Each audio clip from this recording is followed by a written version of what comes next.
Okay जी, तो बजाय इसके कि हम पहले कैपेसिटर के सीरीज पैरेलल की डिस्कशन स्टार्ट करते हैं, हमने कहा कि अब हम सर्किट को पहले देख लेते हैं। सर्किट में मौजूद डिफरेंट टर्मिनोलॉजीज जो हैं उनकी डिस्कशंस, और फिर हम अपने सीरीज पैरेलल के कैपेसिटर के डिफरेंट कॉन्फ़िगरेशंस पर आते हैं। तो सबसे पहले हमने नोड्स की डिस्कशन की लास्ट टाइम। फिर हमने कहा नोड्स की बुनियाद पर या नोड्स की वजह से ये डिसाइड होगा कि कंपोनेंट्स किस कॉन्फ़िगरेशन में है, कंपोनेंट्स सीरीज में है या कंपोनेंट्स पैरेलल कॉन्फ़िगरेशन में है। ठीक है, सीरीज और पैरेलल कॉन्फ़िगरेशन की जो इंपॉर्टेंस है उसको अभी हम कुछ देर में बयान करेंगे। उसकी तमहीद मैंने अभी आपके रिवीजन के सेक्शन में बांधी कि हमें अपनी रिक्वायरमेंट के मुताबिक कुछ काम करने होते हैं और उसमें सीरीज पैरेलल कॉम्बिनेशन मुफीद है। ठीक है,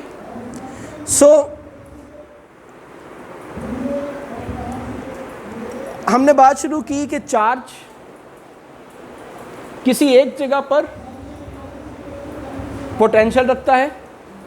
ठीक है, ओरिजिनली वो किसी ज़ीरो पॉइंट पर था, वहाँ से उसको फोर्स लगाकर उसके अंदर एनर्जी स्टोर करवा के उसको किसी और जगह पर आप ले आए, यहाँ पर उसकी कुछ पोटेंशियल है, और फिर उसके ऊपर आपने कुछ और काम किया जो कि उसके अंदर और पोटेंशियल एनर्जी की फॉर्म में। तो इन दो पॉइंट्स पर उसका पोटेंशियल का डिफरेंस आ गया, और ये क्वांटिटी हमने कही, या ये जो फेनोमिना था, ये जो काम था चार्ज का एक और दूसरी लोकेशन में उसकी पोटेंशियल के डिफरेंस का, इसको हमने वोल्टेज का नाम दे दिया। ठीक, इसके साथ ही एक और काम भी हुआ इनडायरेक्टली, और वो ये था कि चार्ज जो कि पहले अपनी एक जगह के ऊपर स्टैटिक था, ठीक, पोटेंशियल डिफरेंस की वजह से इस जगह पर और पोटेंशियल और दूसरी जगह पर और पोटेंशियल की वजह से उसको कुछ सफ़र तय करना पड़ा। या इसको मैं उल्टाऊं, इस जुमले को वाइस वर्सा बोलूं, तो जो चार्ज ने जब उस पर पुश लगी, जब उस पर फोर्स लगी चार्ज, तो उसने अपने जगह को बदला with respect to time and slash और स्पेस। स्पेस के लिहाज से भी वो चेंज और टाइम के लिए कि 10 सेकंड या 10th सेकंड पर ये पोजीशन थी, यहाँ पर 5 चार्जेस थे, 11th सेकंड पर यहाँ पर 18 चार्जेस हो गए। ठीक है, 5 चार्जेस के लिए फोर्स और उसके नतीजे में लगने वाली एनर्जी या उस पर स्टोर होने वाली एनर्जी और कॉन्सिक्वेंटली पोटेंशियल और 18 चार्जेस पर और पोटेंशियल डिफरेंस। इसके साथ ही साथ ये तो चार्ज एक जगह से दूसरी जगह जा रहा है, ये तो चार्ज की ट्रैवलिंग है, ये तो चार्ज का फ्लो है। ठीक, अब हम आगे बिल्कुल पॉइंट पर। ये एक और क्वांटिटी को इमर्ज कर रहा है जो कि बार बार यूटिलाइज होती जा रही है।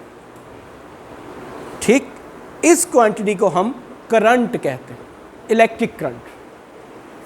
ठीक, चार्जेस के फ्लो करने की वजह से, चार्ज के एक जगह से दूसरी जगह जाने की वजह से, या चार्जेस के वक्त के लिहाज से वेरी होने की वजह से, कि किसी टाइम पर किसी जगह पर इतने चार्जेस थे, x थे, और नेक्स्ट टाइम पर उसी जगह पर y चार्जेस हो गए, x प्लस और माइनस। ओके जी, अगर हम टाइम के लिहाज से देख रहे हैं, स्पेस के लिहाज से हम बात कर रहे हैं, तो x लोकेशन पर y number of charges, y location पर z नंबर ऑफ चार्जेस, वही वाले चार्जेस फ्लो कर रहे हैं या किसी और रास्ते से आ रहे हैं, ये लेदा डिस्कशन। ठीक, so flow of charges with respect to time or with respect to space. By definition it is flow of charges with respect to time. लेकिन समझाने के लिए, क्योंकि flow का वर्ड आ रहा है, तो हम space की डिस्कशन भी बीच में ले आते हैं। ओके, अगर मैं इसको मैथमेटिकली लिखना चाहूँ तो मैं क्या लिखता हूँ जनाब? Number of charges with respect to time. ठीक, पहला टाइम इंस्टेंट था, 10 चार्जेस थे, दूसरा टाइम इंस्टेंट हुआ, ठीक, ये जो इन दोनों टाइम्स में फर्स्ट और सेकंड में चार्जेस की रेशो चेंज हुई है, चेंज ऑफ चार्जेस 10 से 15 हो गए, 15 से 10 हो गए विद रिस्पेक्ट टू टाइम, पहले सेकंड में दूसरे से, इसको हम करंट कहते हैं। ठीक, कॉन्सेप्चुअली फ्लो ऑफ चार्जेस के चार्ज किसी एक जगह से दूसरी जगह पर, किसी एक पॉइंट से दूसरे पॉइंट पर जो उसकी ट्रैवलिंग है यार। ठीक है, मैं 2 क्वेश्चन लेता हूँ अभी। जो इंपॉर्टेंट चीज़ है वो है connection between potential difference voltage and the current. ठीक, अब उस पे आते हैं जी। अब बताइए पहला सवाल।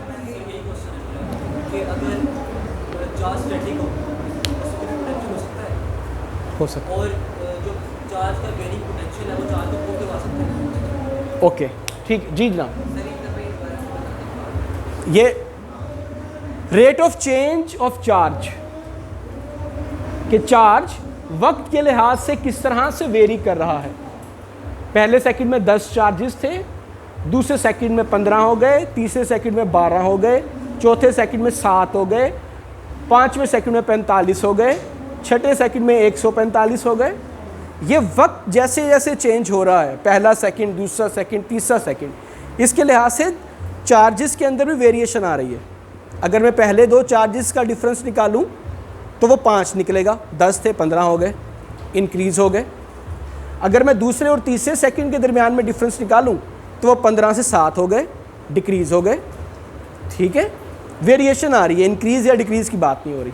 Rate of change of charges, ठीक है, विद रिस्पेक्ट टू टाइम। तो ये जो चार्जेस का चेंज होना है, जो चार्जेस की वेरिएशन है, ये एक और क्वांटिटी को जन्म दे रही है, एक और क्वांटिटी को इंट्रोड्यूस कर रही है। ठीक, जो कि प्रैक्टिकली ऑब्जर्व की गई। ठीक है, कि अगर चार्ज एक जगह से दूसरी जगह मैयर जा रहा है तो प्रैक्टिकली एक इफेक्ट फील हुआ। ठीक है, उस इफेक्ट को हम करंट कहते हैं। ओके, उसकी मोशन की वजह से। ओके, अब हम आते हैं पोटेंशियल डिफरेंस और उसके, ये वो 2 टर्मिनल्स जिनकी लास्ट टाइम डिस्कशन चल रही थी। ठीक है, एक कंपोनेंट, उसके 2 एंड्स। ठीक है, अगर हम पिछले लेक्चर से मैच करना चाहें तो कोई भी 2 लोकेशंस ए और बी, और हमने कहा कि इनके दरमियान में पोटेंशियल का डिफरेंस, पोटेंशियल का डिफरेंस है वो किस वजह से कि यहाँ पर चार्जेस और थे, यहाँ चार्जेस और थे। पहले सेकंड में 10 थे, दूसरे सेकंड में 15, वो वाली कहानी है। अगर हम थोड़ी सी कॉन्सेप्ट की वेरिएशन के साथ चलें तो जो पोटेंशियल यहाँ पर डेवलप हो रही है वो पोटेंशियल यहाँ पर नहीं है, डिफरेंट। यानी कि चार्जेस ने यहाँ से यहाँ की तरफ सफ़र किया। ठीक, अब ऑब्जर्वेशन के लिहाज से, एक्सपेरिमेंट के लिहाज से ये देखा गया है कि चार्जेस ज़्यादा पोटेंशियल से कम पोटेंशियल, हायर टू लोअर, हसन, हायर पोटेंशियल से लोअर पोटेंशियल की तरफ ट्रैवल करते हैं। और कन्वेंशन ये है कि ये पॉजिटिव चार्जेस हैं। ठीक है, इस सब्जेक्ट में हमारा अभी इस बात से लेना देना नहीं, वैसे ही इंफॉर्मेशन के लिए हमने शेयर करना। चार्जेस हायर से लोअर पोटेंशियल पर सफ़र करते हैं, ये हमसे रिलेटेड चीज़ है, जो हमारे समझने वाली चीज़ है, जो हम काम करेंगे, जो हम यूटिलाइज करेंगे, वो ये कि चार्जेस हायर से लोअर पोटेंशियल की तरफ ट्रैवल करते हैं। ठीक है, यानी कि करंट हायर से लोअर पोटेंशियल की तरफ जाएगा। फ्लो ऑफ चार्जेस था ना भाई, फ्लो ऑफ चार्जेस करंट का।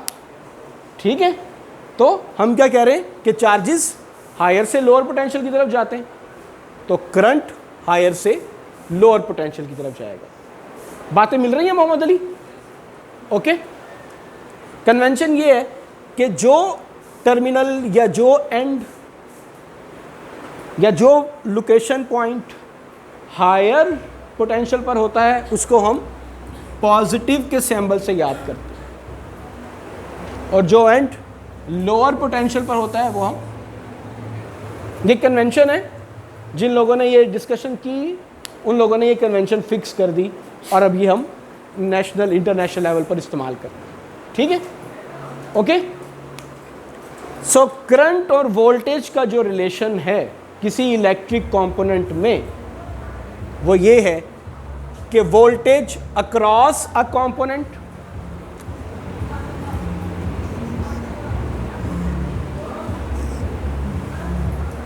कि किसी भी कंपोनेंट के अक्रॉस वोल्टेज होगा, यानी कि उसके एक एंड से दूसरे एंड में आप पोटेंशियल का डिफरेंस देखेंगे। ठीक है, और करंट जो है वो इस कंपोनेंट में फ्लो करेगा। Current is flowing through this component. ठीक, किस डायरेक्शन में करंट फ्लो करेगा?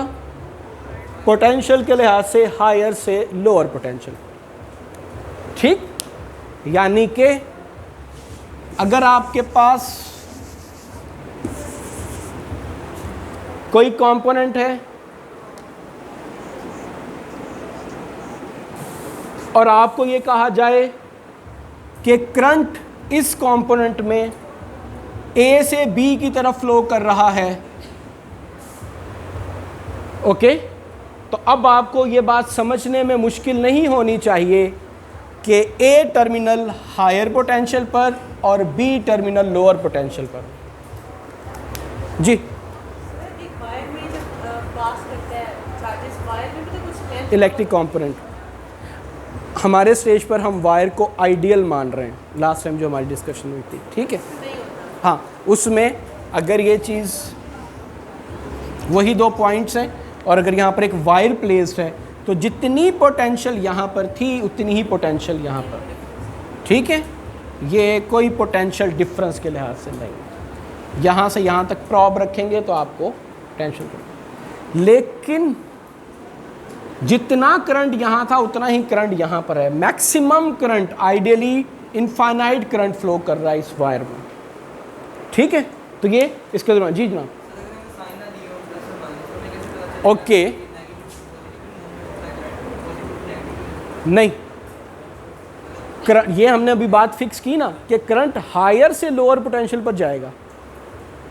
ये बात फिक्स हो गई कि जिस लोकेशन की पोटेंशियल ज़्यादा है, ठीक है, जहाँ पर ज़्यादा फोर्स या ज़्यादा डिस्टेंस के तहत ज़्यादा एनर्जी स्टोर हो गई, एनर्जी के कॉन्सेप्ट चल जाए, ठीक है, वहाँ पर चार्ज रिलेटिवली कम स्टे करेगा एज़ कम्पेयर टू दूसरी जगह पर। हायर से लोअर पोटेंशियल की तरफ वो ट्रैवल करेगा चार्ज। इसके लिए आसानी के लिए आपकी बुक वाले ने भी जो एग्जांपल दिया, बहुत अच्छी एग्जांपल है, पानी की एग्जांपल वो देता है, फ्लो ऑफ वाटर।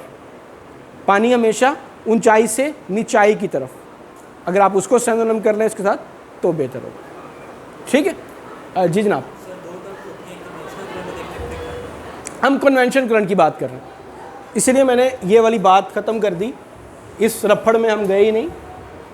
ठीक है, अब जो आपके बुक वाला लेक्चर चल रहा है वो कन्वेंशनल पॉजिटिव चार्जेस को लेकर चल रहा है, लेकिन चार्जेस जो करंट है वो हमारे इलेक्ट्रॉन्स की नेगेटिव चार्जेस की वजह से करता है। हम इस चैप्टर को खोल ही नहीं रहे, हम इस डिस्कशन में नहीं जा रहे, हम सिर्फ हमारे से जो रिलेटेड चीज़ें हम सिर्फ उन पर फोकस करते हैं। ठीक है, हमसे रिलेटेड चीज़ ये है जो अभी आपके सर्किट्स में आएगी, जो कि आपको परेशान कर सकती है और करेगी, वो ये है कि करंट की अमाउंट ऑफ या करंट की डायरेक्शन गिवन है और पोटेंशियल डिफरेंस या वोल्टेज की बात कोई भी नहीं की हुई और पूछा वोल्टेज हुआ है। ठीक है, वाइस वर्सा कि आपको बता दिया गया कि ये कंपोनेंट है और इसके क्रॉस इतना वोल्टेज है और इस डायरेक्शन में, और आपसे करंट पूछ लिया गया। ठीक है, या ज़रूरत हो सकती है कि आप अपने एक्सपेरिमेंट में, आप अपने एनालिसिस करते हुए पोटेंशियल डिफरेंस के साथ करंट की डायरेक्शन भी दें। ठीक है, तो ये ऑटोमेटिकली आपके जहन में आ जाना चाहिए कि करंट हायर से लोअर पोटेंशियल पे जाता है, हायर पोटेंशियल इस तरफ है, लोअर इस तरफ है, तो करंट लाजमन इस डायरेक्शन में जा रहा है। ठीक है, यहाँ पर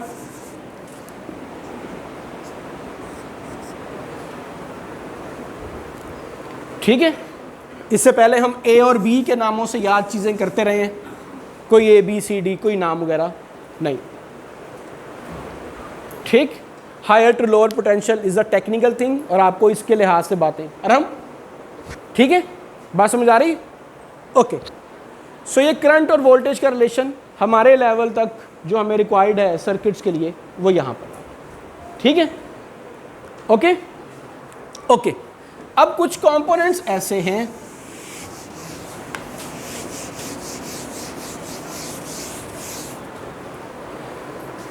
मोहम्मद अली, कोई चीज़ तंग कर रही है, कोई कॉन्सेप्ट वगैरह, ठीक है, ओके। तो दुनिया में कुछ कंपोनेंट्स ऐसे हैं जिनमें एक्सपेरिमेंटली ये देखा गया कि जितना वोल्टेज वेरी करेगा या जिस लिहाज से वोल्टेज वेरी करेगा उसी लिहाज से करंट भी वेरी करेगा, ठीक है। अगर किसी कंपोनेंट में आपने वोल्टेज इनिशियली 5 था और आपने 15 कर दिया, इंक्रीज़ कर दिया, तो करंट भी उस लिहाज से इंक्रीज़ कर जाएगा। या अगर आपका करंट डिक्रीज़ हो रहा है किसी कंपोनेंट में, पहले टाइम इंस्टेंट पे करंट कुछ और था, दूसरे टाइम इंस्टेंट पे कुछ और था, तो उस तरह के कंपोनेंट में उनके अक्रॉस वोल्टेज भी ड्रॉप हो गया, डिक्रीज़ हो गया, ठीक है। यानी कि वोल्टेज और करंट में डायरेक्टली प्रोपोर्शनल का रिलेशन पाया गया। दुनिया में मौजूद कंपोनेंट्स में से कुछ कंपोनेंट की बात, किसी एक कंपोनेंट की शायद बात है। ओके सजाद, ठीक चल रहा है सब कुछ, आवाज़ आ रही है? अब इस प्रोपोर्शनलिटी कांस्टेंट तो अगर आप इक्वेशन में कन्वर्ट करना चाहते हैं तो जस्ट लाइक कैपेसिटर, ठीक है, यहां पर यह देखा गया कि चार्जेस और वोल्टेज का जो रिलेशन है वो आपके कंपोनेंट के ऊपर डिपेंड कर रहा है।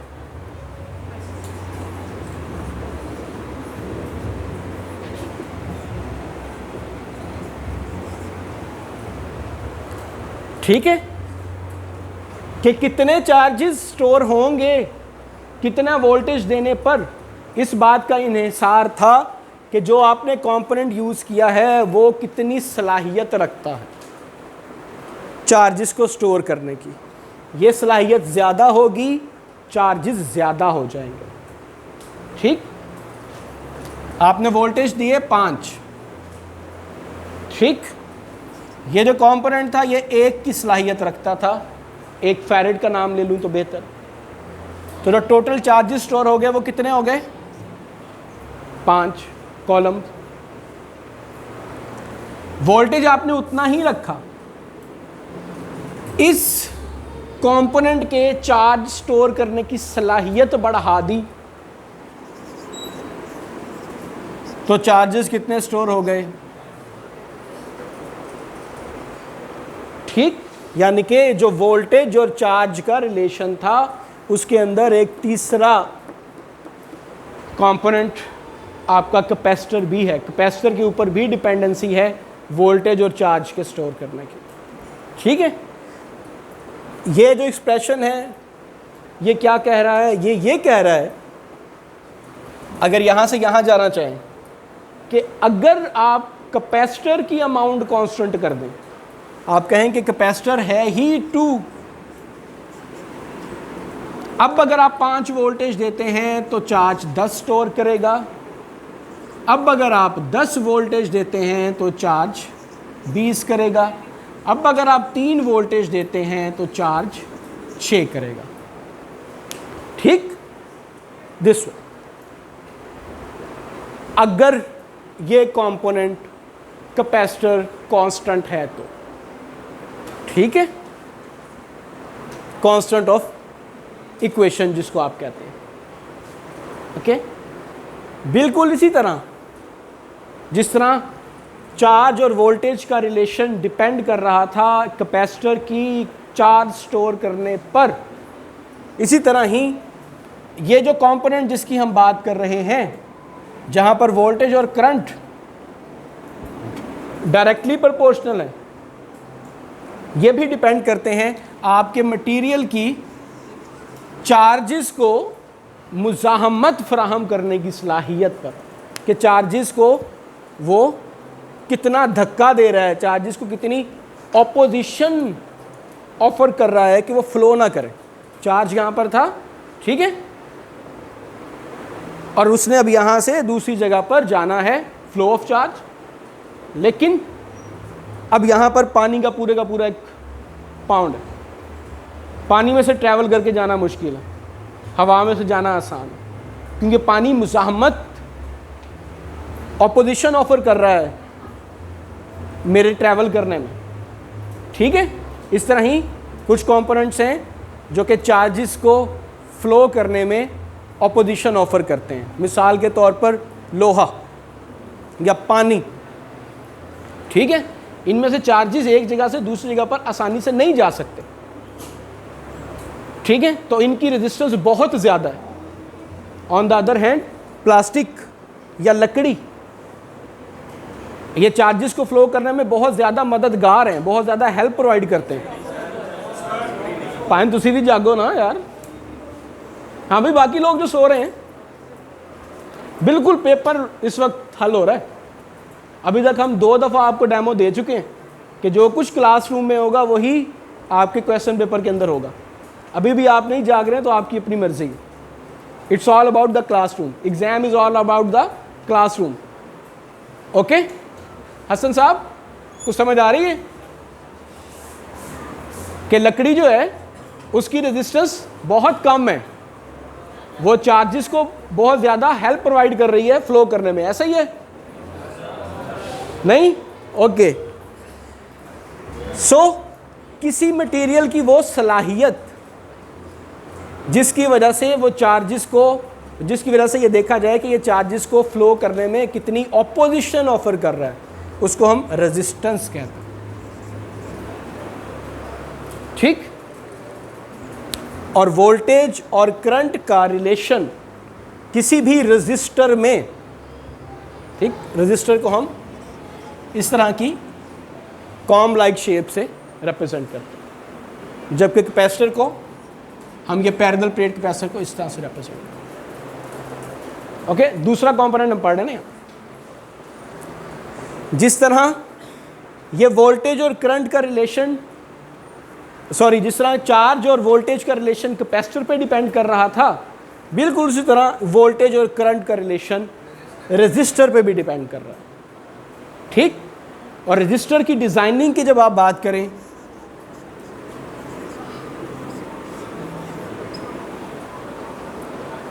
रेजिस्टर सबसे पहली चीज़, जिस मटेरियल से आप रेजिस्टर बना रहे हैं, लकड़ी से बना रहे हैं, लोहे से बना रहे हैं, एल्युमिनियम से बना रहे हैं, कॉपर से बना रहे हैं, ठीक, ये जितने भी मटेरियल्स थे उन सब की अपनी अपनी सलाहियत है चार्जेस को फ्लो करने में, मुज़ाहमत करने में, ठीक है। तो इन सब की अपनी अपनी जो मुज़ाहमत है उसको हम रेजिस्टिविटी कहते हैं।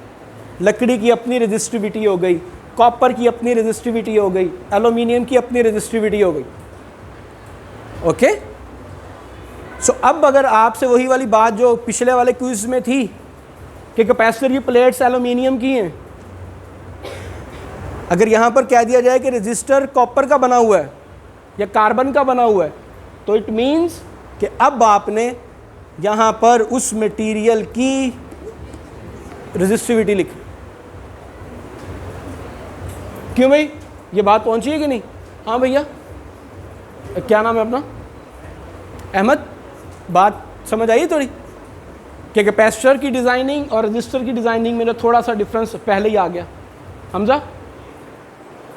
ओके, दूसरा फैक्टर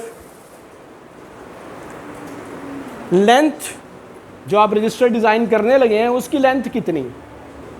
फॉर एग्जाम्पल आपने एल्युमिनियम मटेरियल का या कार्बन का रजिस्टर लेना है, उसकी लेंथ कितनी है और उसका क्रॉस सेक्शन एरिया कितना, ठीक है। तो इन 3 चीज़ों के ऊपर डिपेंड कर रही थी किसी भी मटेरियल की रेजिस्टेंस। हाँ भैया, पक्की बात है, रजिस्टर डिज़ाइन करना आ जाएगा तो कर लेंगे हम लोग, ठीक है। मोहम्मद अली, ओके, रजिस्टर जी, रेजिस्टेंस और रेजिस्टिविटी में फ़र्क, रेजिस्टिविटी उसकी नेचुरल प्रॉपर्टी है, ठीक है। फर्ज करते हैं कि लकड़ी की रेजिस्टिविटी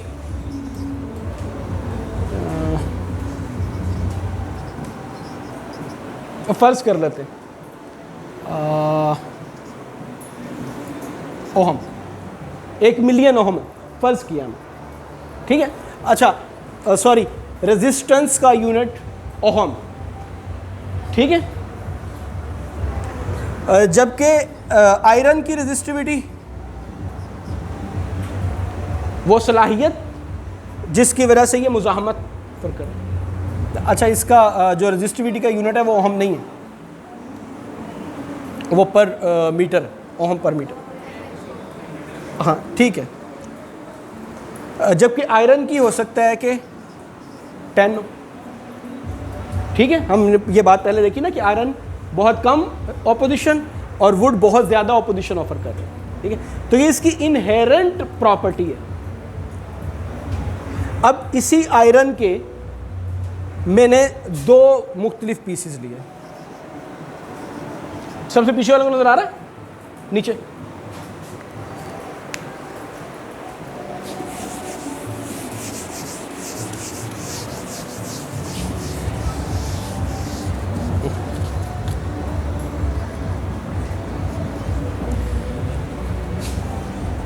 मैंने आयरन को चूज कर लिया जिसकी रेजिस्टिविटी 10 है, जो कि उसकी नेचर है, ठीक है। नेचुरली उसकी ये एक्सपेरिमेंटली वेरीफाइड है कि आयरन जो है वो इतनी रेजिस्टेंस ऑफ उसकी रेजिस्टिविटी, उसकी नेचुरल जो कैपेबिलिटी है फ्लो ऑफ चार्ज वो इतनी, ठीक है। अब मैंने एक आयरन का पीस लिया जिसकी लेंथ थी 2 और जिसका क्रॉस सेक्शन एरिया था 4, ओके। तो इस पीस की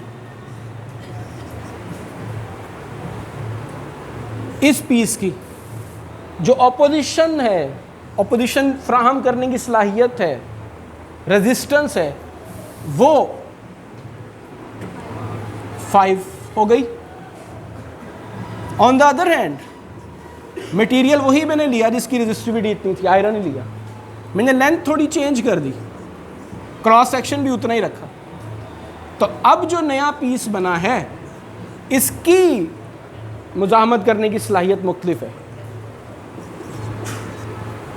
ठीक है। So this is the difference between resistivity and resistance. Resistance एक कंपोनेंट है जिसको हम लैब में अपनी ज़रूरत के मुताबिक डिज़ाइन कर सकते हैं, ठीक है, या जो हमें फिज़िकली नज़र आता है, जिसको हम यूटिलाइज करते हैं। रेजिस्टिविटी वो प्रॉपर्टी है जो किसी मटेरियल की इनहेरेंटेड है, ओके, ठीक है ये बात, ओके। सो रजिस्टर को डिज़ाइन करने की बात भी हो गई और ये भी हो गई बात, सॉरी डिस्टेंस ऊंचा बोल,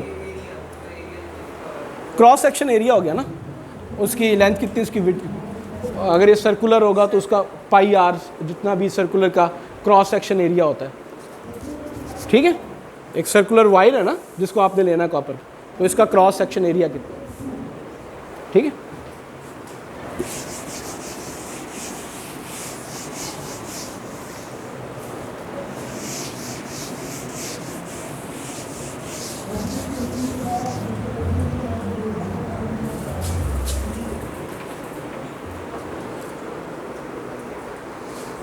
ओके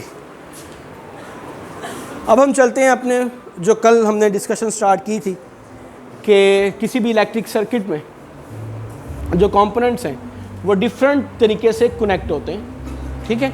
मुमकिन है कि उनमें से कुछ कंपोनेंट्स किसी इलेक्ट्रिक सर्किट में कुछ कंपोनेंट्स आपस में सीरीज में या आपस में पैरेलल में कनेक्टेड हो, ठीक। तो अगर कुछ कंपोनेंट्स सीरीज में कनेक्टेड हैं या कुछ कंपोनेंट्स पैरेलल में कनेक्टेड हैं तो आप उनको सॉल्व कैसे करेंगे, ठीक है। ये हमारा अभी का टारगेट, उसका फ़ायदा क्या है।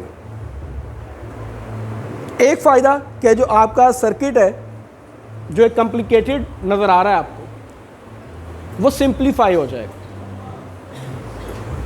लेकिन सिर्फ सिंप्लीफाई करने के लिए आप अपनी जान इतनी जोखों में डालना कोई मुनासिब काम नहीं है, हाँ उसकी भी ज़रूरत है। जो मज़े का फ़ायदा इसका है वो ये कि आप अपनी मर्ज़ी का रजिस्टर डिज़ाइन कर सकते हैं। ठीक है, इस फ़ायदे पर हम वापस आएंगे क्योंकि ये एग्ज़ाम के लिहाज से क्वेश्चन। सीरीज़ और पैरेलल का बेनिफिट जो है वो ये कि आप अपनी मर्ज़ी की रेजिस्टेंस, अपनी मर्ज़ी का रजिस्टर डिज़ाइन कर सकते हैं। कैसे, वो हम वापस आएंगे इस सवाल के जवाब पर। पहले हम देख लें कि अगर रजिस्टर सीरीज़ में कनेक्टेड हों और या फिर कैपेसिटर सीरीज़ में कनेक्टेड हों तो वो कैसे बिहेव करता है। ठीक यार, क्विज था वो किधर गया, आया नहीं मैं। ओके ठीक, हमने ये चेक करने के लिए कि आपको नोड्स, सीरीज़ और पैरेलल की इंफॉर्मेशन सही हो गई है या नहीं, एक क्विज डिज़ाइन किया था, वो प्रिंट करके मैंने दिया हुआ था, अभी तक आया नहीं। I am waiting for that. है आई ना? ओके ओके, लास्ट टाइम हमने ये बात देखी कि सीरीज़ में कोई से भी दो कंपोनेंट, दो रजिस्टर्स हों, दो कैपेसिटर्स हों, वो उस सूरत में होंगे जब उनका एक एक टर्मिनल कनेक्ट होगा और जिस नोड पर वो कनेक्ट हो रहे हैं वहाँ पर कोई तीसरा कंपोनेंट कनेक्ट नहीं होगा। ओके, दूसरी जो हमने चीज़ देखी वो थी पैरेलल की। कोई से भी दो कंपोनेंट्स उस वक्त पैरेलल कहलाएंगे जब उनके दोनों टर्मिनल्स आपस में कनेक्टेड होंगे। ठीक है, चाहे उन दो टर्मिनल्स के मिलने की वजह से जो दो नोड बने हैं, नोड 1 नोड 2, ठीक, वहाँ पर और भी बेशुमार कंपोनेंट्स आकर कनेक्ट हो जाएं नोड 1 और नोड 2 पर, तो वो सब के सब आपस में पैरेलल होना शुरू होंगे। ये हमारे लास्ट लेक्चर के कंक्लूजन में से था। ठीक, अब इन कंपोनेंट्स की बजाय हम कर लेते हैं कि अगर रजिस्टर्स आ जाएं तो फिर वो कैसा बिहेव करेंगे, एंड नेक्स्ट स्टेप अगर कैपेसिटर्स आ जाएं तो फिर वो कैसा बिहेव करेंगे। Okay, so the thing is कि अगर कोई से भी दो रजिस्टर्स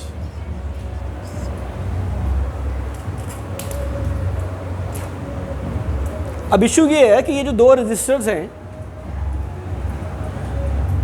ये अकेले नहीं हैं, ये आपके पास सर्किट में कहीं ना कहीं बाकी जगहों से कनेक्टेड है। ओके, तो हम just for the sake of fun इसके दाएं बाएं कंपोनेंट्स बना दें ताकि हम अपने मतलब की बात कर सकें। ओके, लेट्स सपोज के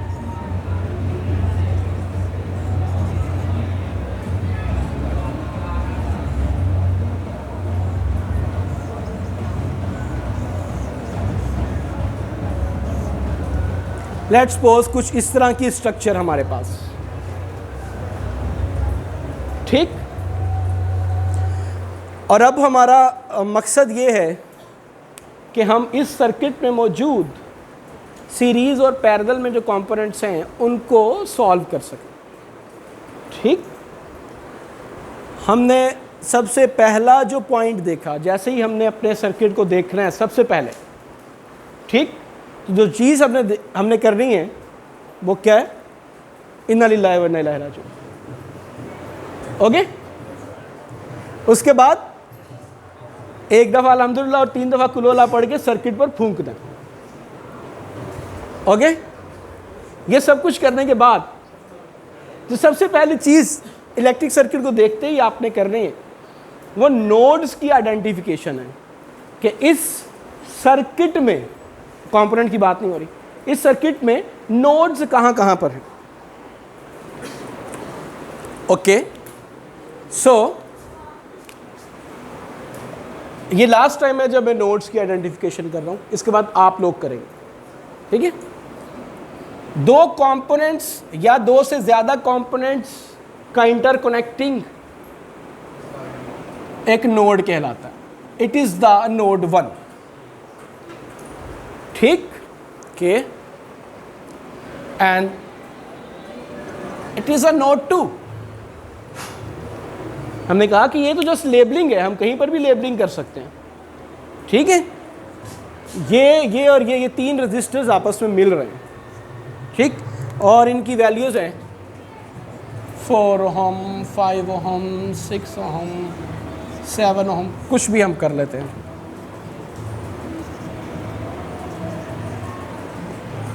ओके, 2 नोड और तीसरा नोड जहां पर 5 ओहम और 11 ओहम का रजिस्टर मिल रहा है। चौथा ओहम जहां पर 11 और 10 ओहम का रजिस्टर मिल रहा है। 1 2 3 4, पांचवा ओहम और पांचवा नोड जहां पर 10 और 9 ओहम का रजिस्टर मिल रहा है। छठा नोड जहां पर 9 और 8 ओहम का रजिस्टर मिल रहा है। और सातवां नोड जहां पर 6 ओहम, 7 ओहम और 8 ओहम का रजिस्टर मिल रहा है। बोले कौन से वाला नोड? सॉरी, सारे नोड्स? कोई भी नोड नहीं? ऊंचा बोलो ना, आवाज नहीं आ रही मुझे।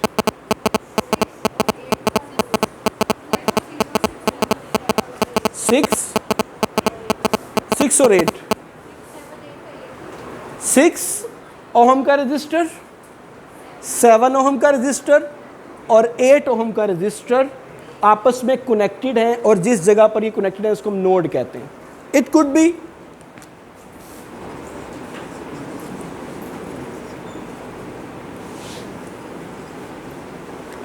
ठीक है। 6 और 7 के दरमियान में मैं एक वायर कनेक्ट करने लगा हूं। 7 ओहम, 6 ओहम, और इनको थोड़े से फासले पे करके मैंने एक वायर कनेक्ट कर दी। इस वायर का कमाल ये है कि एक आइडियल वायर है, ठीक है। जो सिचुएशन चार्जेस की यहां पर थी 6 और 7 के जंक्शन पर, अब भी वही सिचुएशन रहेगी। ये अपने पास से ना तो कुछ चार्जेस ऐड करेगी और ना सब्ट्रैक्ट करेगी, ठीक है। ओके, मैंने एक और तार ली और यहां पर कनेक्ट कर दी, इसको एक्सपेंड किया तार को, और यहां पर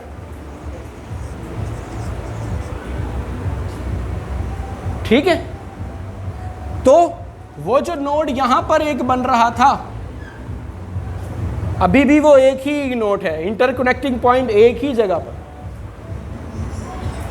ठीक है। बाकी तो तारें थी मेरी ये ब्लू वाली।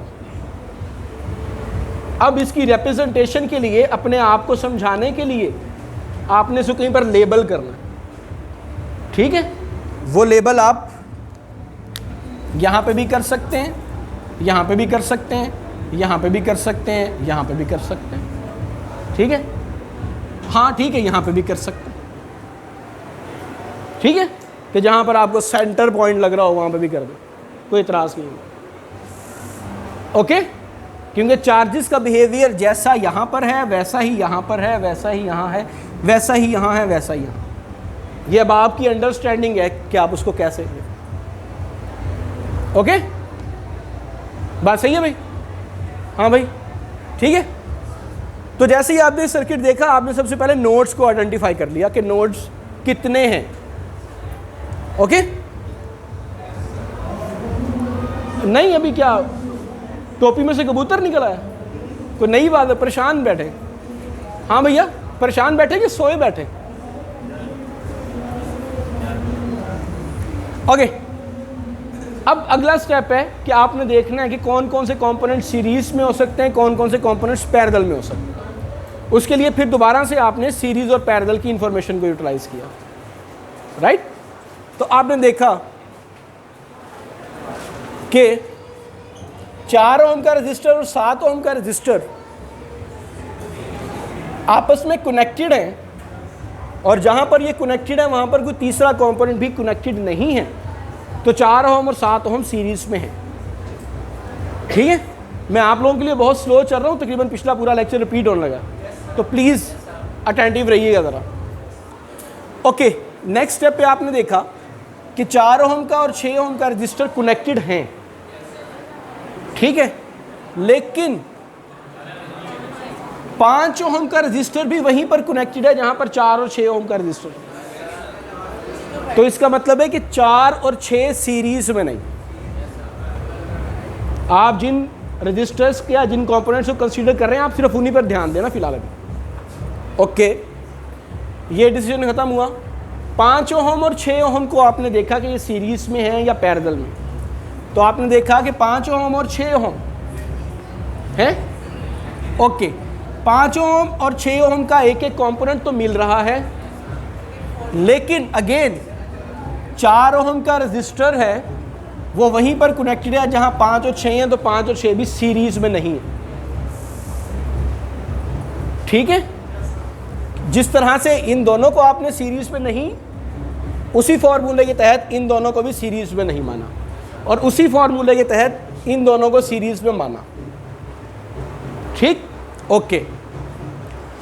इसी फॉर्मूले के तहत 5 और 11 सीरीज में आ रहे हैं, इसी फॉर्मूले के तहत 11 और 10 सीरीज में आ रहे हैं, और इसी फॉर्मूले के तहत 10 और 9 सीरीज में आ रहे हैं, इसी फॉर्मूले के तहत 9 और 8 सीरीज में आ रहे हैं।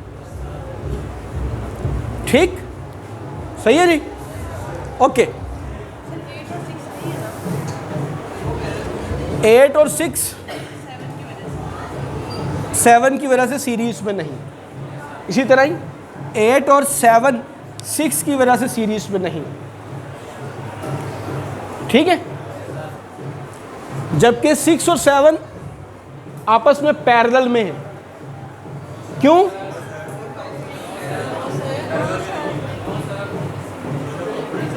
क्या नाम है? हाँ, 6 और 7 पैरेलल में हैं। ऊंचा बोलो ना, जोर से, जोर, ऊंचा बोलो।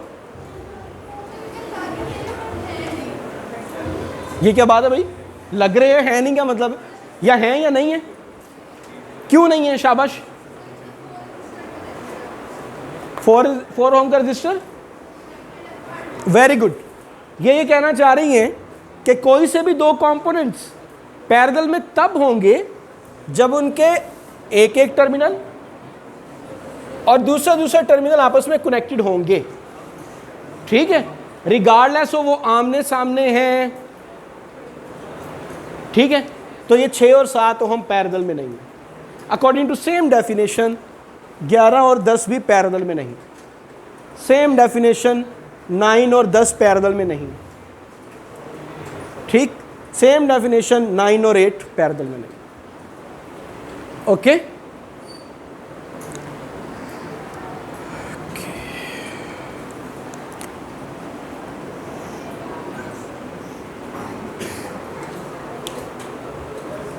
ठीक है जी।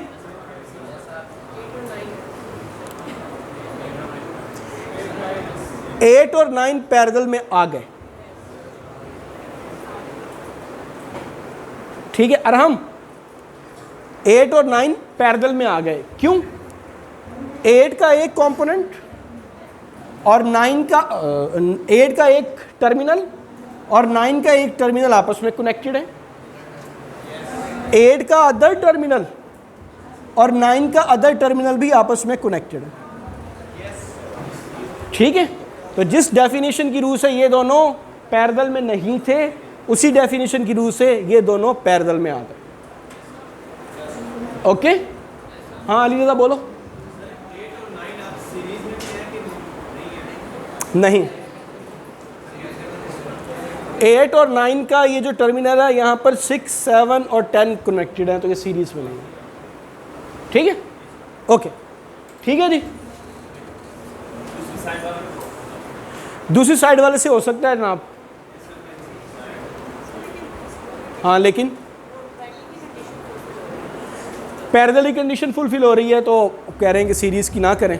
अब ये बात भी आपके दिल के मानने पर नहीं है। अब आपका दिल चाह रहा है, वो आपका दिल चाह रहा है कि पैरेलल को मान लें, वो कह रहे हैं नहीं सीरीज़ को मान लें, तो फिर ठीक है पैरेलल को। हाँ जी, ये आपने बताना, मैंने क्यों बताना। 4, 5 और 6, हाँ तो आप बताए ना। कोई से भी दो पहले रजिस्टर्स जो है ना उनकी डिस्कशन करते हैं। कौन से? 4 और 6। ऊंचा बोलो। हाँ बताएं कि ये सीरीज में है कि नहीं। 4 और 6 सीरीज में है कि नहीं? ओके, और 4 और 6 पैरेलल में है कि नहीं?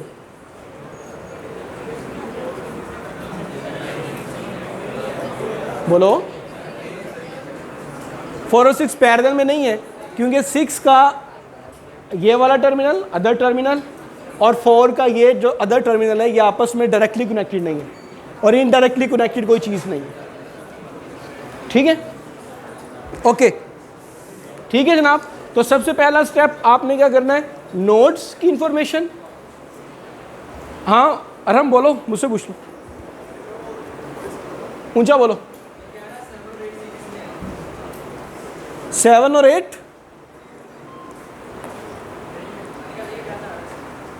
7 और 8 का एक एक टर्मिनल कनेक्टेड है।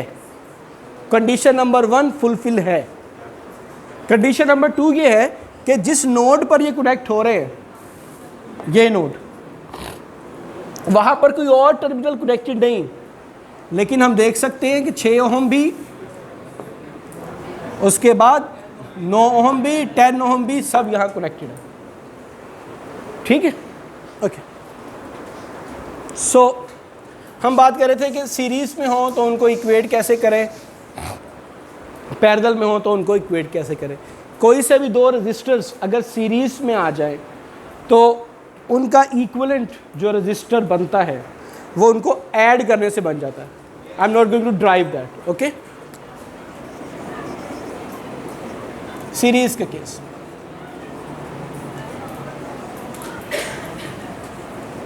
सो अगर आप कहते हैं कि 11 ओम और 10 ओम सीरीज में हैं तो इनकी बजाय आपके सर्किट में 21 ओम का एक ही रजिस्टर लग सकता है।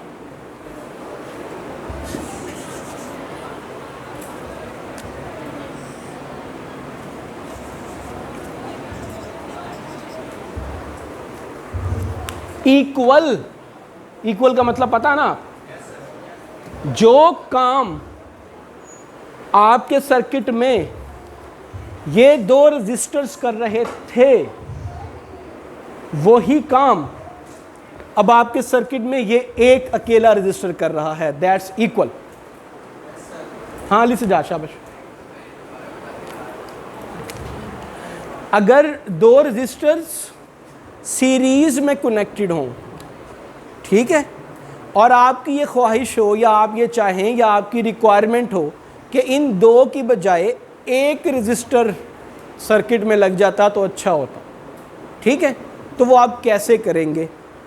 वो आप उन दोनों की रेजिस्टेंसेस को ऐड कर देंगे, ठीक है। तो जो रजिस्टर आएगा वो equivalent to both of them होगा। मतलब कि जो भी काम ये दो रजिस्टर्स कर रहे थे वही काम ये रजिस्टर अकेला कर सकता है, ठीक है। यानी कि इन दोनों की रिप्लेसमेंट से आपके सर्किट की सेहत पर कोई फर्क नहीं पड़ा। जी, नोड नहीं रहेगा। जो नोड इन दोनों के दरमियान में था वो खत्म हो गया, ठीक है।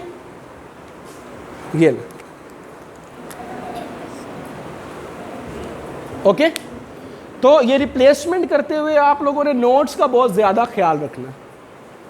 जिस तरह अभी एक नोड ख़त्म हो गया, आप जिन नोड्स से, जी 10 ओहम किधर है? 5 और 21 ये नोड,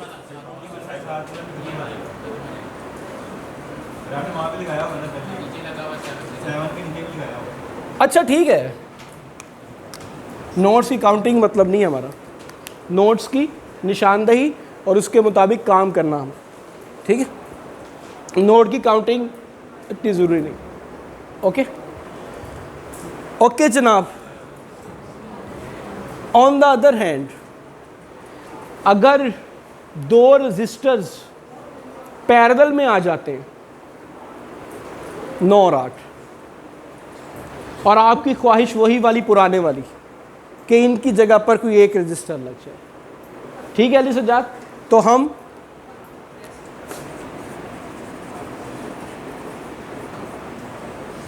इनके रेसिप्रोकल्स को ऐड कर देते हैं।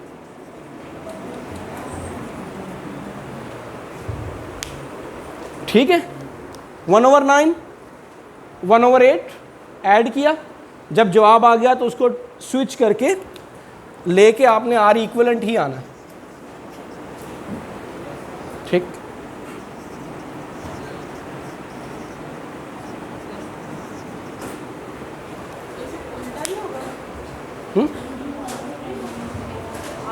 स्विच करके ऊपर ले लीजिए।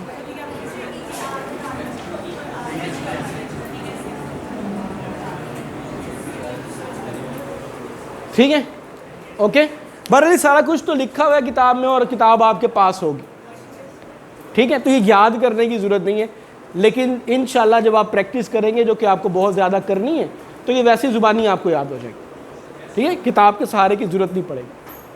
ओके, सो इसको याद करने का आसान सा तरीका ये है कि जो भी दो रजिस्टर्स हैं, सारा मैं इसके, जो भी दो रजिस्टर्स हैं इन दोनों को मल्टीप्लाई करें और डिवाइड कर दें इनकी एडिशन से। ठीक है, 72 डिवाइडेड बाई 19, तो जो भी वैल्यू आ जाएगी 17, सॉरी,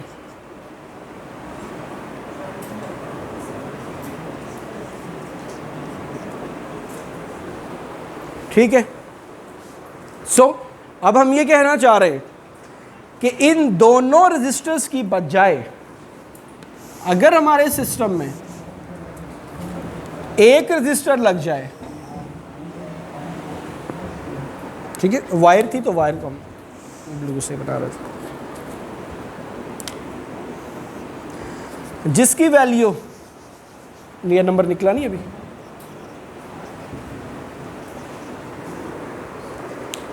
जिसकी वैल्यू ये होनी चाहिए, तो ये एग्जैक्टली वही काम करेगा जो कि आपके सर्किट में पहले मौजूद दो पैरेलल में मौजूद रजिस्टर्स कर रहे थे। ठीक है, जिस तरह ये सीरीज का। जी जनाब, एट दिस स्टेज आप पहले दो को कर लें, फिर तीसरे को कर लें। ठीक है, मिसाल के तौर पर आप कहते हैं कि लेट्स सपोज ये सिचुएशन है,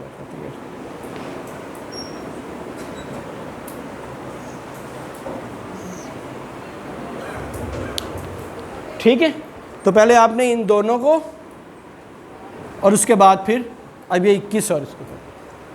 ठीक है, अब आप इन दोनों को मल्टीप्लाई करें और डिवाइड कर दें इन दोनों के सम से, तो जो रजिस्टर आएगा वो वही काम करेगा जो कि आपके पास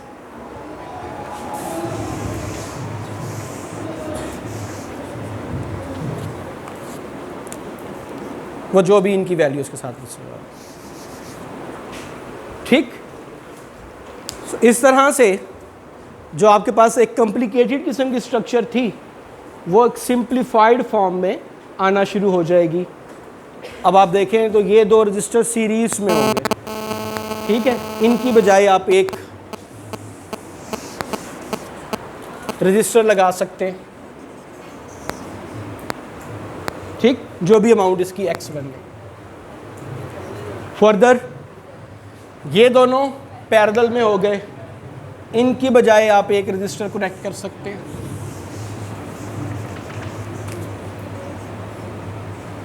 ये दोनों सीरीज में हो गए, तो अब इनकी बजाय एक, एंड फाइनली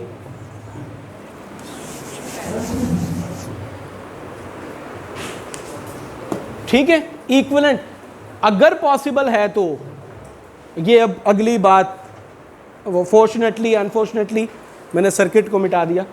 अगर ये कॉम्बिनेशंस बनते होंगे तो फिर ज़बरदस्ती आपने पूरे के पूरे सर्किट्स की बजाय एक रजिस्टर नहीं लगा देना।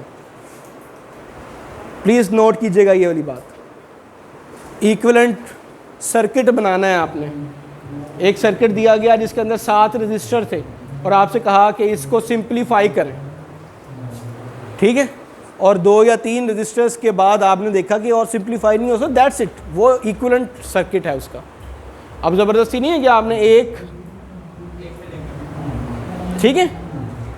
बहरहाल ये वो रजिस्टर है जो कि वही काम कर रहा था जो कि वो आपके इतने ज़्यादा डिफरेंट कम्बिनेशंस में लगे हुए रजिस्टर्स कर रहे थे। That's the philosophy of equivalent resistance, ये जो हम इक्विवेलेंट रेजिस्टेंस लिखते हैं, ठीक है। जिस तरह 2 सीरीज वाले रजिस्टर्स वही काम कर रहे थे जो ये अकेला कर रहा है। पहले वाले जुमले से उलट जुमला बोला मैंने और अब एग्जाम का जुमला बोला है। या ये दोनों रजिस्टर्स जो पैरेलल में थे वही काम कर रहे हैं जो ये अकेला कर रहा था, ओके। तो फिर आपको इनकी ज़रूरत क्यों महसूस होती है? ओके जी जनाब।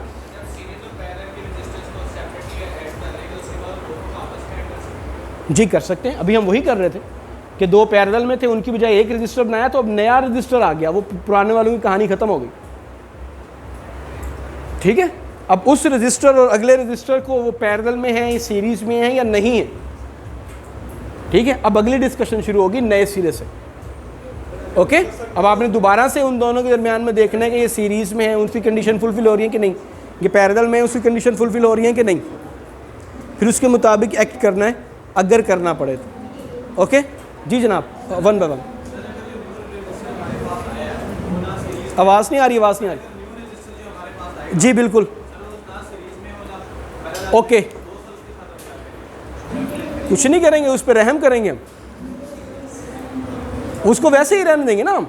हमारी जो अभी तक की डिस्कशन थी वो सिर्फ उन कम्बिनेशन के साथ है जो या तो सीरीज़ में है या पैरेलल में, ठीक है। इसके अलावा और जो कम्बिनेशन हैं वो हम डिस्कस ही नहीं कर रहे हैं अभी इस लेवल पर, ओके। तो सिंप्लीफिकेशन का मतलब ये है आपके लेवल पर कि जब आपके पास आता है कि इस सर्किट को सिंप्लीफाई करें तो जो सीरीज़ में कंपोनेंट्स हैं उनकी जगह पर और जो पैरेलल में कंपोनेंट्स हैं उनकी जगह पर आपने रजिस्टर्स जो भी कंपोनेंट है उसको रिप्लेस करना, ओके जी। हाँ अपना सवाल, ठीक है, ओके जनाब। कैपेसिटर हमजा,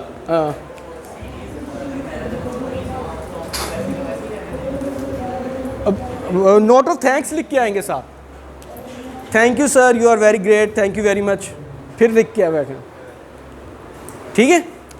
इनका सवाल ये है कि अगर जो आपने सर्किट सिंप्लीफाई करने के लिए दिया हो उसमें कोई भी कम्बिनेशन सीरीज़ में या कोई भी कम्बिनेशन पैरेलल में ना हो तो फिर हम क्या करेंगे। तो उसका जवाब ये है कि आप लिखेंगे dear sir thank you very much, you are a great guy, please give us all the questions like this, ठीक है भाई थैंक यू तो बोलोगे ना जब करने कुछ नहीं दिया जा रहा तो। और सवाल यही था ना रिजवान, ओके ठीक है जनाब।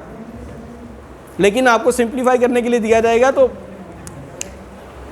किसी एक पार्टी की सादगी आप पर अयां हो जाएगी, या तो मैं सादा हूँ या फिर आप, ठीक है ओके। वैसे ऐसा होता है जैसा ये कह रहे हैं कि ऐसे सवाल आते हैं एग्जाम में जिसमें आपने करना ही कुछ नहीं होता और आप जो है ना उसके अंदर बहुत कुछ करने की कोशिश करते हैं, लेकिन वो हम ट्रिक्स वगैरह जो इलेक्ट्रिकल इंजीनियरिंग में वहाँ पर करते हैं। यहाँ पर अभी हम चूँकि बहुत सरफेस पर हैं यहाँ पर हम इतना ट्रिकी काम नहीं करते। इलेक्ट्रिकल इंजीनियरिंग के क्विज़ेस ऐसे ही होते, ठीक है वेरी गुड। अच्छा जी, अगर आपके पास रेजिस्टर्स की बजाय पैरेलल में चीज़ें आ जाए,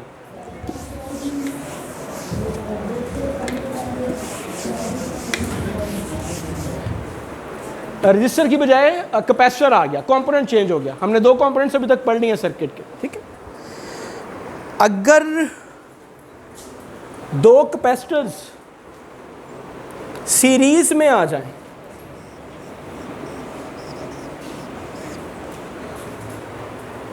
ठीक है, मैं बार बार जानबूझकर सीरीज की और पैरेलल की कॉन्फ़िगरेशंस ऐसी बना रहा हूं जो कि यूजुअल नहीं है, ठीक है, ताकि आपको इश्यू ना हो, आप बाय डेफिनेशन सीरीज और पैरेलल की तरफ जाएं, बाय डायग्राम नहीं, ठीक है। क्योंकि हम लोगों ने अली सजाद हमने सीरत पे जाना है, सूरत पे नहीं जाना, ठीक है। ये जुमला सर्किट के लिए बिल्कुल ट्रू है, ठीक है, कि आपने सर्किट की सीरत पर जाना है, सर्किट की सूरत पर हरगिज़ नहीं जाना। ये बात हम लास्ट टाइम कर चुके हैं आपके साथ, okay. Most of the time शादी के मौके पर ऐसी बातें आती हैं, ठीक है, लेकिन नेचर के बारे में बात बिल्कुल ट्रू है। क्यों भाई, होगी शादी? तुमसे पूछ रहा हूँ यार। हाँ, अच्छा सही, जैसे तुम शर्माए हो मैंने कहा शायद होगी। Okay get back. मुझे पता टाइम भी नहीं है, ब्रेक भी नहीं दे सकते, इसीलिए मैंने सो नहीं, थोड़ी सी ज़रा मेरे साथ, इसीलिए मैंने शादी वाला शोशा छोड़ा ना भाई, ताकि तुम फ्रेश हो जाओ। अब ब्रेक नहीं, हसन यार खुदा दा खौफ खा यार, इधर आओ। ओके ठीक है, दो कैपेसिटर्स अगर सीरीज में आ गए आप, ओके, तो कहने वाला ये कह रहा है कि नहीं वो नहीं ओके कि जब आपको दो कैपेसिटर सीरीज में हो और आपने उनको इक्वेट करना हो, उनकी जगह पर सर्किट में एक कैपेसिटर लगाना हो, तो फिर आपने उनके रेसिप्रोकल्स को ऐड करना है, यानी कि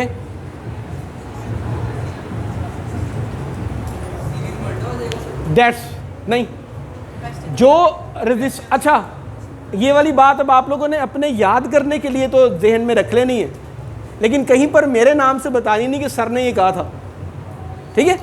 टेक्निकली दोनों फार्मूलोज की डेरिवेशन में ये बात आती है कि कैसे, ठीक है, लेकिन हम याद रखने के लिए ये बात कर देते हैं, जुमला बोल देते हैं कि जैसा बिहेवियर रेजिस्टर सीरीज में कर रहे थे वैसा बिहेवियर कैपेसिटर्स पैरेलल में करेंगे, ठीक है, या जैसा बिहेवियर रेजिस्टर्स पैरेलल में कर रहे थे वैसा बिहेवियर कैपेसिटर्स सीरीज में करते हैं, ठीक है।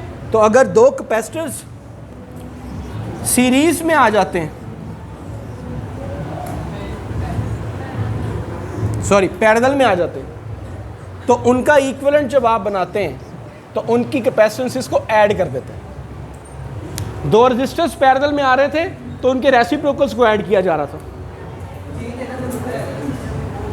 जी मैं ये कह रहा हूँ कि याद करने के लिए आपने ये बात समझ लेनी है, लेकिन कॉन्सेप्ट वाइज इसके पीछे पूरी एक लॉजिक है कि क्यों कैपेसिटर्स का फार्मूला ऐसा आया और क्यों रेजिस्टर्स का फार्मूला ऐसा नहीं आया।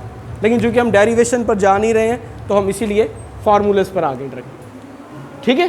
तो जो आपके काम की चीज़ है वो ये है कि जब रेजिस्टर्स सीरीज में होंगे तो उनकी रेजिस्टेंसेस ऐड हो जाएंगी, जब कैपेसिटर्स सीरीज में होंगे तो उनके रेसिप्रोकल्स ऐड हो जाएंगे, ठीक है। जब रेजिस्टर्स पैरेलल में होंगे तो उनके रेसिप्रोकल्स ऐड हो जाएंगे, और जब कैपेसिटर्स पैरेलल में होंगे तो उनकी कैपेसिटेंसेस ऐड हो जाएंगे, ठीक। बाकी सर्किट की सिंपलीफिकेशन बिल्कुल वैसे ही है जैसी अभी हमने रेजिस्टर्स के लिए की, कैपेसिटर्स की वजह से उसमें कुछ चेंज नहीं आ रहा, ओके ठीक है। ओके ये हम अभी एक दो क्लासेस इसकी प्रैक्टिस के ऊपर ही लगाएंगे, फिर हम इनके कम्बिनेशंस पर जाएंगे। लेकिन मोस्ट लाइकली जिस तरह हमने कहा कि आपके हर क्लास में आपको क्विज़ के लिए तैयार होकर आना पड़ेगा, आना चाहिए, तो अब हम उन टॉपिक्स पर आ गए हैं जो कि बिल्कुल एग्ज़ाम के डायरेक्टली टॉपिक हैं, तो हम आपके हर क्लास में क्विज़ की ऊपर चले जाएंगे इंशाल्लाह, वन बाय वन प्लीज़। जी सजाद, सीरीज़ में अगर आपके कैपेसिटर्स हों या रेजिस्टर्स हों, अगर कैपेसिटर्स सीरीज़ में हैं, ओके, तो उनका इक्विवेलेंट निकालने का फॉर्मूला ये है, ये पैरेलल रेजिस्टर्स का फॉर्मूला तकरीबन ऐसा ही था, वहाँ पे रेजिस्टेंसेस थी, ठीक है, आया वो भी ऐसे ही था, यानी कि जो हम बात कर रहे हैं सीरीज में ये है तो 1/C1 इसकी कैपेसिटेंस,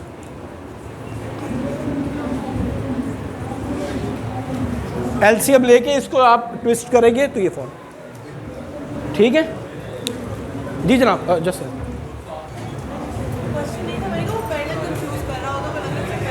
वो हाँ वो ऊपर हेडिंग साथ। ठीक है जी, ओके। हाँ इसको स्टॉप कर दें।